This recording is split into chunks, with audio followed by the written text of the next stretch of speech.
Muito bom dia, graças a Deus. Estamos aqui, como havíamos prometido, durante alguns dias trazer uma palavra sobre o nosso interior, o nosso espírito.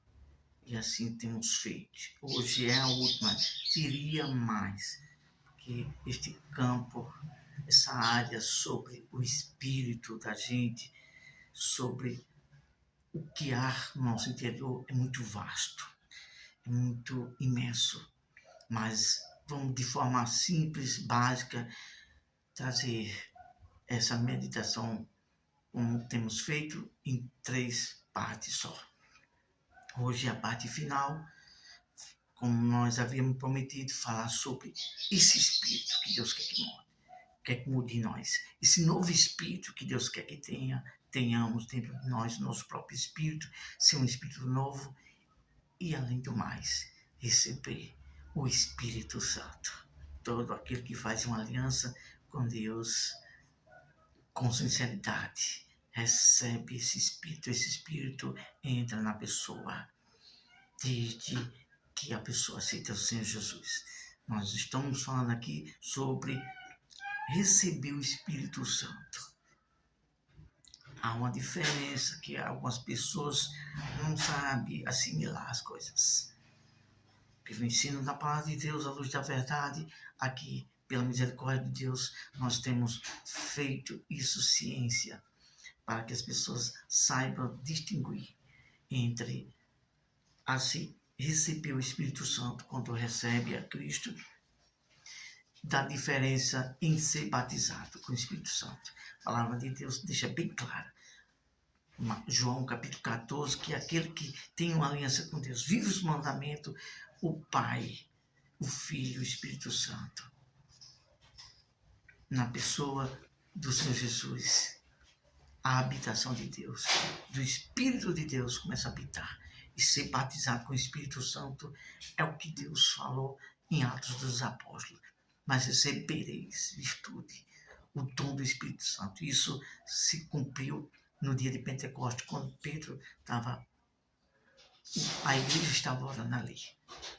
No dia de festa de Pentecostes, o Espírito Santo desceu e batizou. Temos que saber distinguir isso.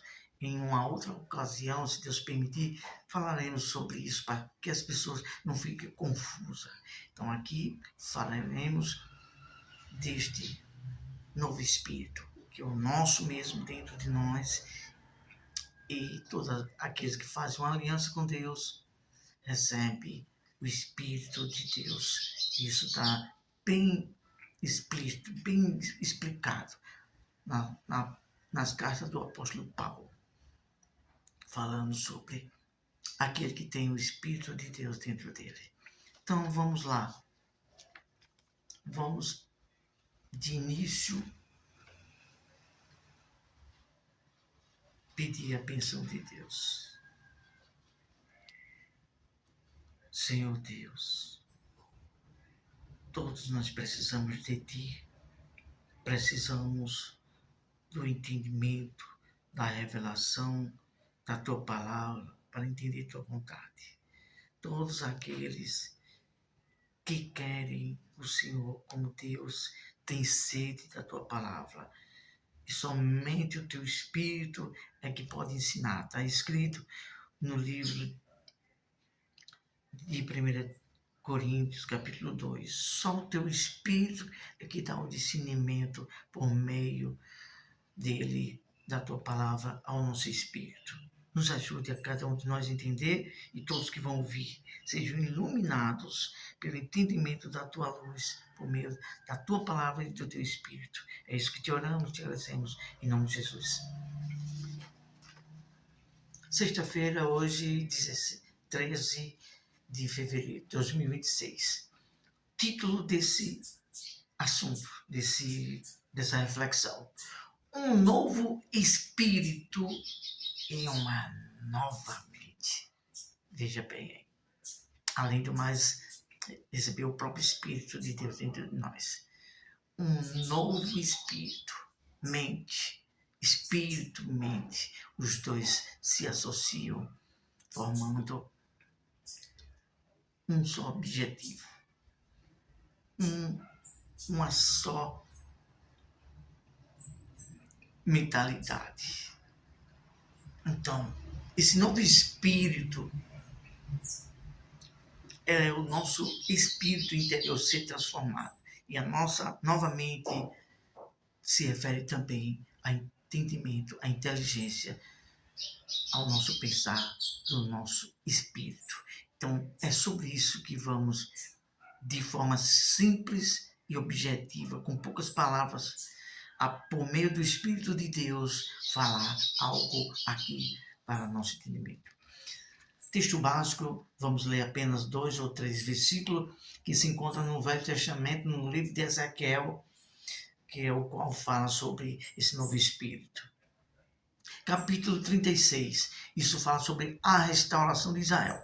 Vamos ler só 2 ou 3 versículos aqui, mas nós gostamos de sempre pontuar isso aqui nas nossas colocações, nas meditações. Leiam todo o contexto, para não ficar em um só versículo e virar pretexto. Nós temos tido o maior cuidado em ensinar de forma bem contundente, de uma forma bem clara, que só se entende um versículo lendo todo o contexto. É assim na matéria de português, quando no colégio, nas escolas do cotidiano, a gente temos aprendido isso.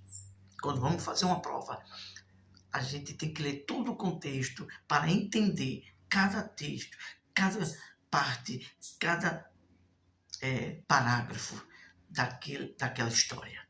Assim também a palavra de Deus. Aqui, esses versículos que vamos ler, que é 1 ou 2, fala sobre o contexto, a restauração de Israel, do versículo 16 até o 37. Temos que ler todo. Nós não vamos ler toda a história para não se estender em muito tempo. Mas fala sobre restaurar.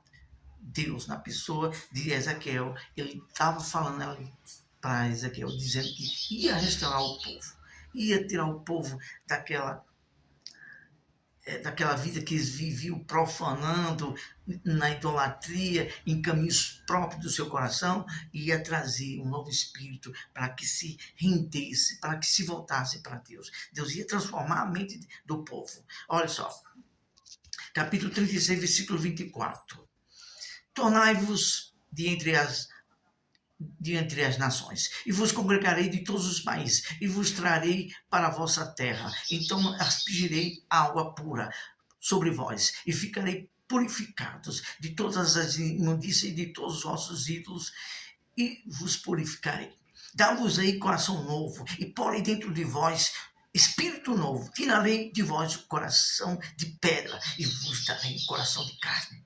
Muito forte. Me alegro aqui, para a glória de Deus e pela misericórdia, no Espírito, do que Deus revela. Primeiro, trarei vós de todas as nações e farei uma só nação. Isso o Senhor Deus o cumpriu em 1949, se não me falha a memória. Israel voltou a ser nação, uma nação. Foi ali, muitos do povo israelita voltaram de muitas nações onde estavam prisioneiros e espalhados. E se formou a nação de Israel. 1949, se não me falha a memória. Aí dá-vos-ei um novo coração, porém um novo espírito. Então, Deus coloca um novo espírito, uma nova forma de pensar, para que a pessoa entenda a lei dele. Tirarei de vós o coração de carne. Deus fazendo uma cirurgia, extirpando aquele coração duro de pedra que só quer fazer sua vontade própria. E Deus moldando. Deus tem o seu modo de moldar um coração de pedra e transformar um coração de carne. Vamos agora entrar, então, aqui para a reflexão. Espírito e mente fala de intelecto, de inteligência, capacidade de raciocinar. Tem pessoas aí que me dá dó. pois tudo que alguém diz, aí crê, vai logo crendo. Não, raciocine, faça como nós temos sempre dito aqui nas meditações. Atos dos Apóstolos, capítulo 17, quando o apóstolo Paulo estava pregando ali na cidade de Berea, os bereanos, homens nobres, homens de várias classes, mas eles eram mais nobres. O que significa nobre? É uma pessoa inteligente, é uma pessoa que usa o raciocínio, é uma pessoa que usa a inteligência, a mente.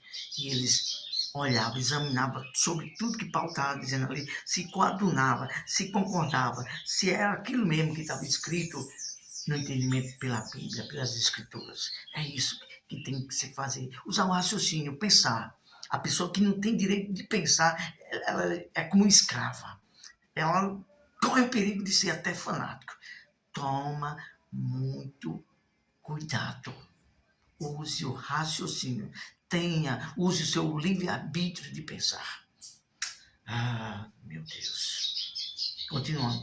É isso que Deus deseja fazer em nós, vírgula. Nos envolver do espírito da sabedoria. Do espírito da sabedoria. Aqui, ó. O espírito da sabedoria. O espírito da inteligência que Deus nos dá. Que Deus tem falado que por meio do seu espírito nos dá inteligência e sabedoria. Continuando.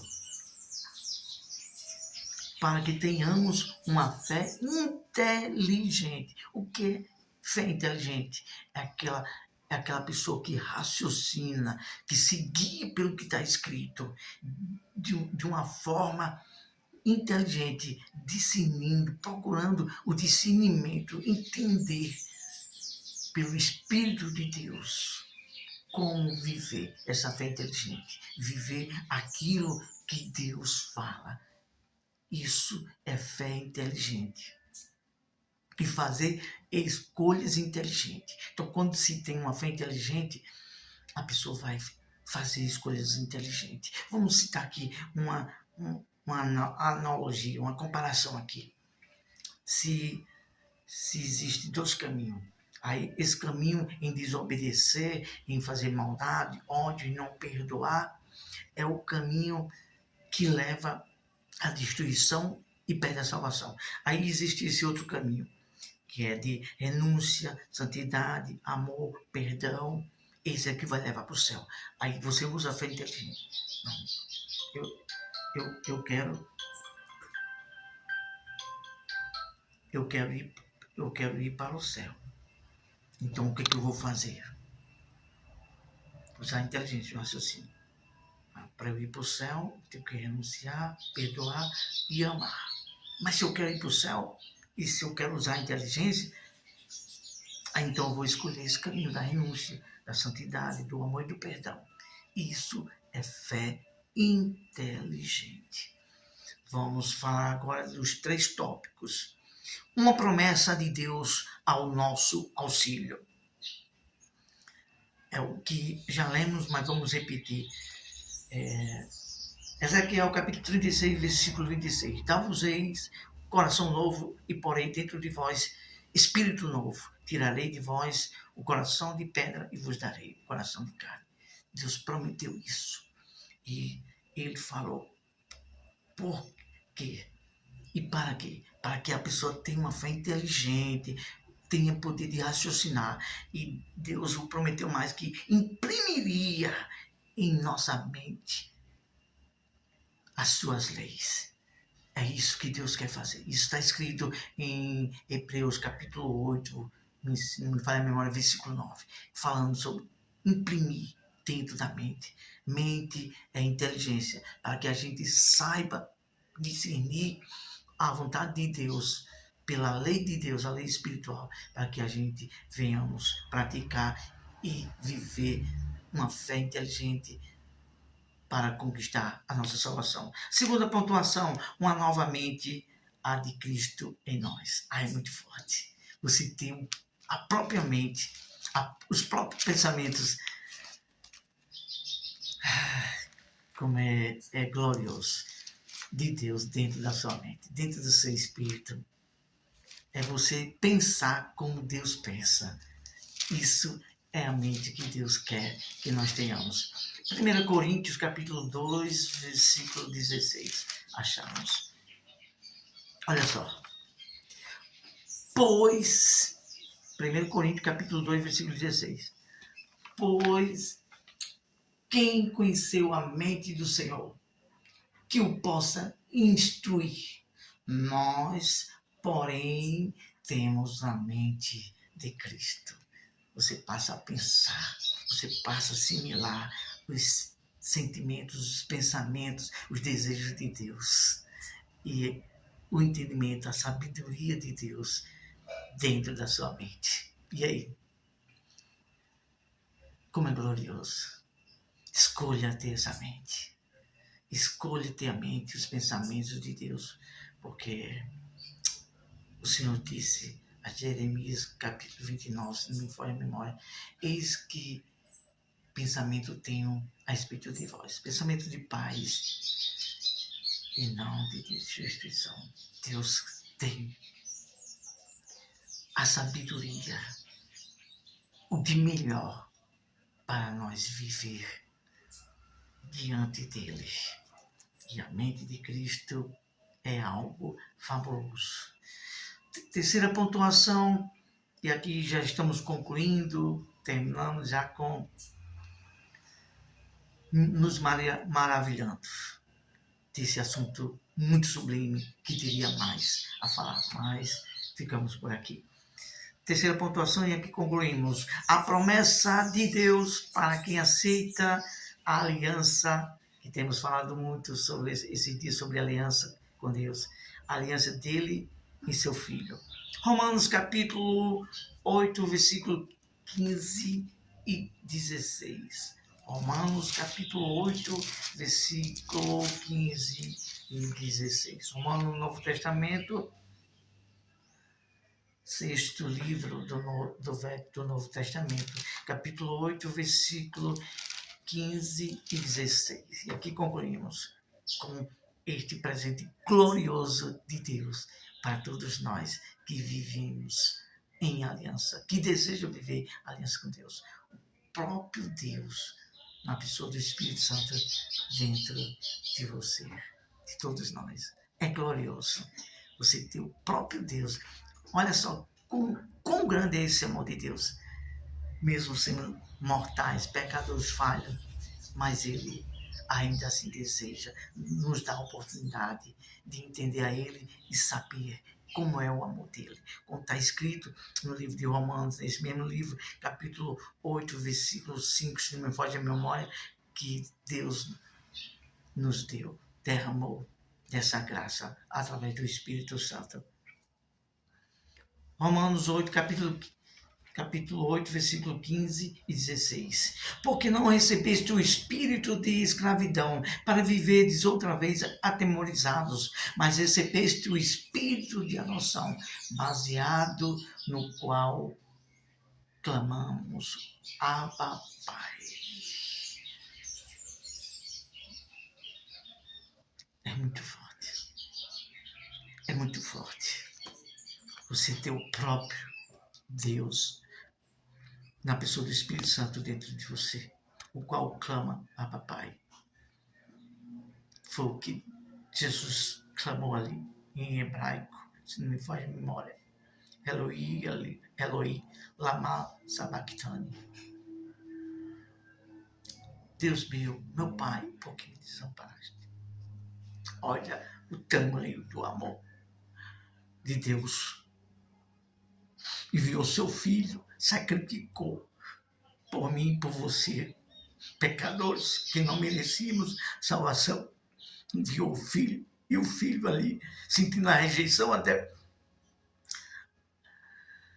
o desprezo de muitos. E ele clamou a Pai. E o Pai o glorificou, fazendo o Senhor Jesus ressuscitar, está à direita de Deus. Enviou o Espírito Santo para estar dentro de nós, conosco, para nos ajudar a pagar o preço do sacrifício, renunciando a vida neste mundo de pecado, para estar com Ele na glória. E Ele está dentro, quer estar dentro de nós. E está escrito. Tudo que falamos aqui, mostramos dentro da palavra. Está escrito. Se não me foge a memória, capítulo 3 de Apocalipse, versículo 20 ou 21, que diz: eis que estou à porta e bato. Aquele que entrar, entrarei com ele, cearei com ele, farei nele morada. Está escrito isso também, que ele fará morada em nós. João capítulo 14, versículo 26, 25, por aí. Examine as escrituras. Poxa, Deus quer ser Deus dentro de nós. Guiar nossa vida, nos dar a alegria dele e, por final, a vida eterna com ele, na glória, por toda a eternidade. Está escrito que lá o apóstolo Paulo diz: será gozo e alegria no Espírito Santo, dentro do nosso espírito. A presença de Deus, a palavra de Deus diz que até a tristeza salta de alegria. É uma metáfora isso que estamos falando agora. É muito glorioso. É isso que Deus quer fazer na vida de todos nós. Vamos agradecer a Deus. Pai Celestial, que tamanho, que grande amor é o teu. Mas muitos ainda rejeitam por causa da sua vontade própria e de não querer se submeter à maneira do Senhor, de o Senhor ser. Mas para aqueles que assim se entregam, reconhecem o teu amor, o Senhor se faz Deus dentro de cada um de nós. Te agradecemos, meu Deus, em nome de Jesus. Deus abençoe. Ótima sexta-feira. Se Deus permitir, as próximas meditações serão sobre vontade própria e insubmissão, que muitos precisam aprender, entender, para que possam raciocinar e se voltar ou não para ser grato, reconhecer o amor de Deus, o que Ele fez por nós, por meio do seu Filho ali na cruz, por esse grande amor dele em querer habitar dentro de nós, para guiar nossa vida na sua vontade e, por final, estar por toda a eternidade com nossa vida feliz para todos sempre, ao lado do Deus que fez os céus e a terra. Ótimo dia, ótima sexta-feira. Deus abençoe a todos nós.